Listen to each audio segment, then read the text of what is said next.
Chapter 1. The Day My Life Changed.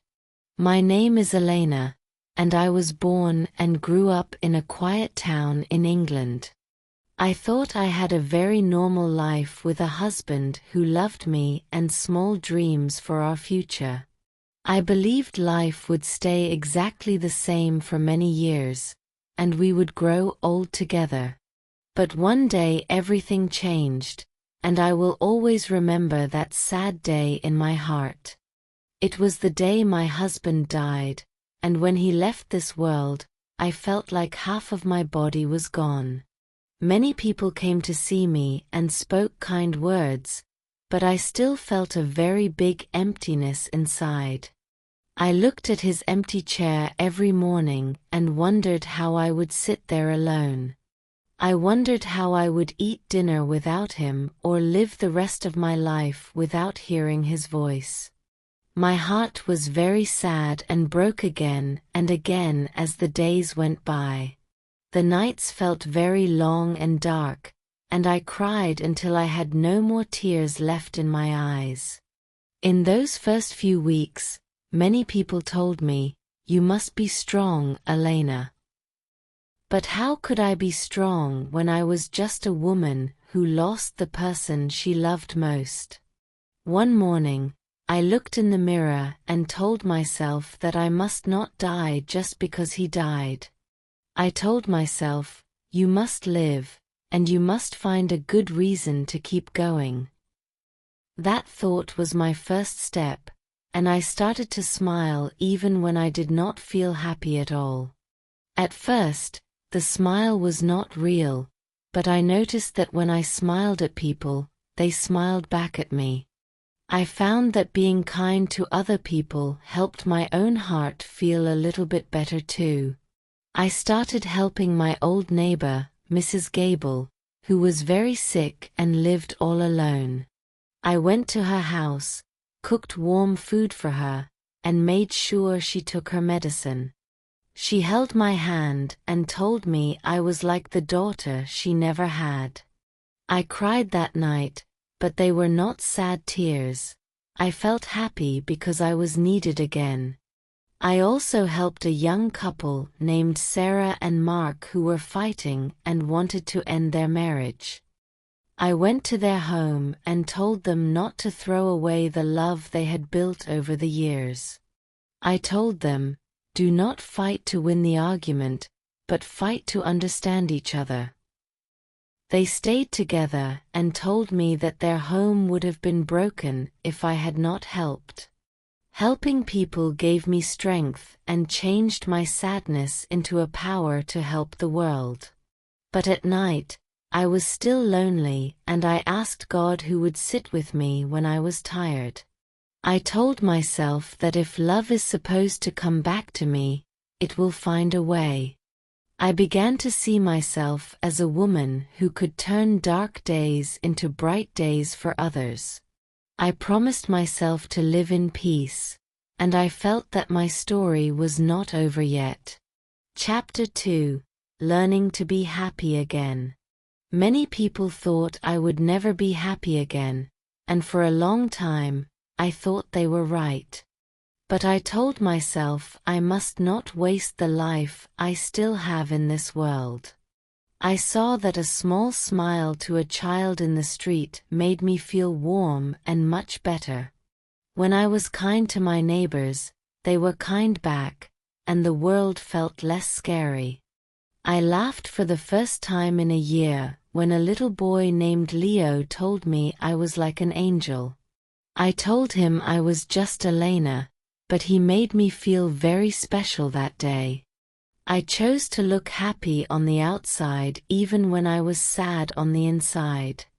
Slowly, something changed, and more people started coming to my door to ask for help. I helped a wife named Julia talk to her husband with love instead of using angry words. Helping others made me feel alive, and my own pain felt smaller when I gave hope to others. I told myself to look for small good things every day instead of waiting for a big miracle. A man told me I was the reason many families stayed together, and that made me proud. I told him I was not strong, but I just chose to be positive every morning. I became a person that the whole town trusted, and I learned how to be happy again slowly. I decided not to stay broken, and that small choice brought me back to life. Chapter 3: Helping Broken Hearts. People saw that I was still standing and carrying light even after my big loss. A young woman named Clara came to my door crying because she was having a hard time. I took her hand and told her that leaving in anger would not fix her heart. I taught her that love sometimes hides behind silence and we must be patient. When she and her husband came back later holding hands, I knew I had found my work. More people came, and I told them that love does not die in one day, but it dies if we stop caring. I told them I knew what it felt like to lose someone, so they should hold on while they can. Every time a family was saved, I felt my own heart becoming stronger. But even when I was busy helping, I still went home to a very quiet house. I sat alone and thought, I give help to everyone, but who will give help to me? I still wanted a partner who would share his life with me and talk to me. I did not know then that my prayer was about to be answered very soon. Chapter 4: Meeting a New Friend. One day I went to a charity event to help poor people, and I met a man named Thomas.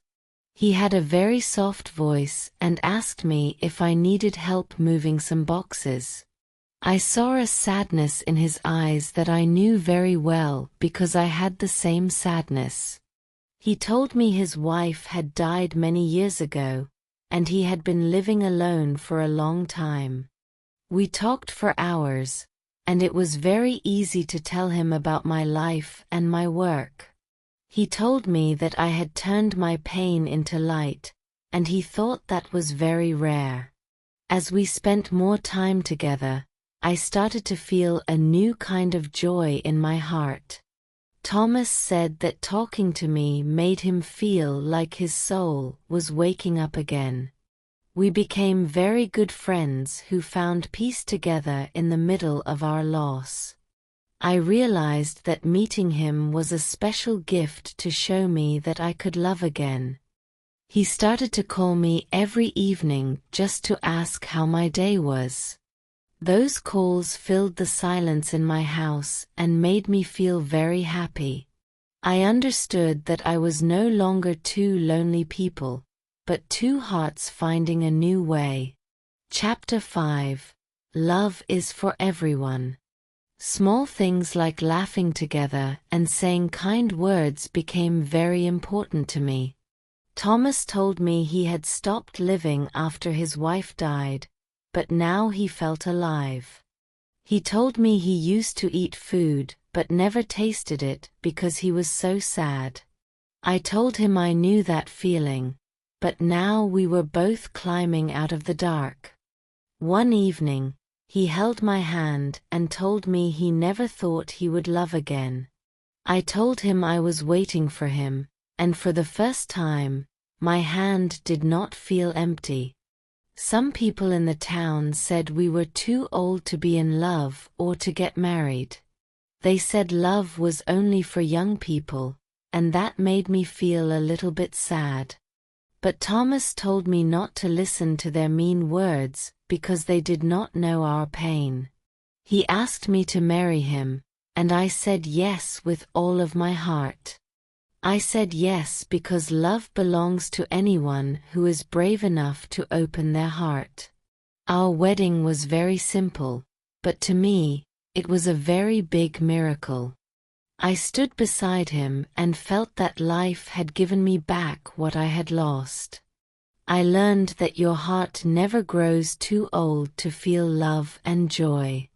Chapter 6: Starting Our New Life. Our marriage was a happy and safe place for us to rest after being sad for many years. Thomas felt very peaceful wearing a wedding ring again, and he felt no guilt. We showed everyone that even after a big loss, love can come back into your life. We continued to help other people together as a team, and people loved to see us.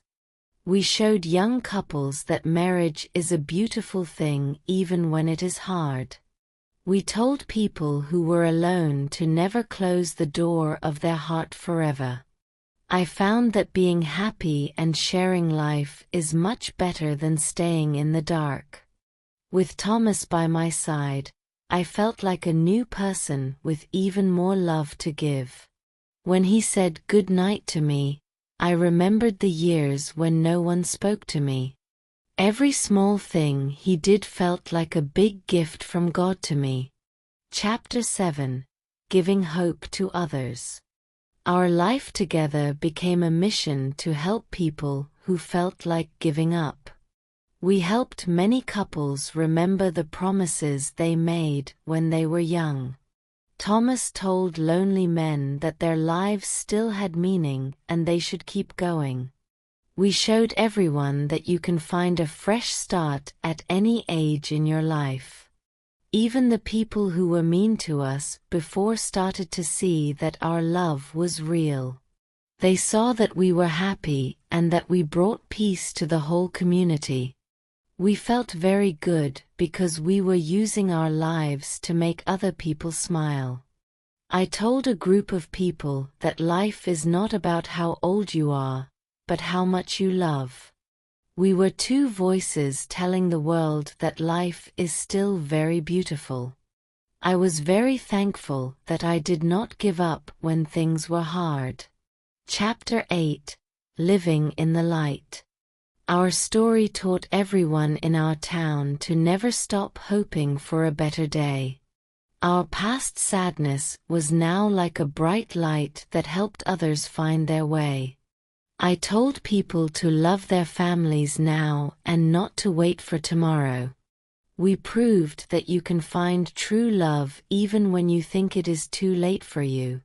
Thomas often told me he was the luckiest man because he found me. I told him that every day with him was a miracle and a way to heal my heart. We lived every day with joy and made sure to help anyone who was feeling sad. My story started with a dark day, but it ended with a life full of light and love. I learned that as long as your heart is beating, there is always hope for a new beginning.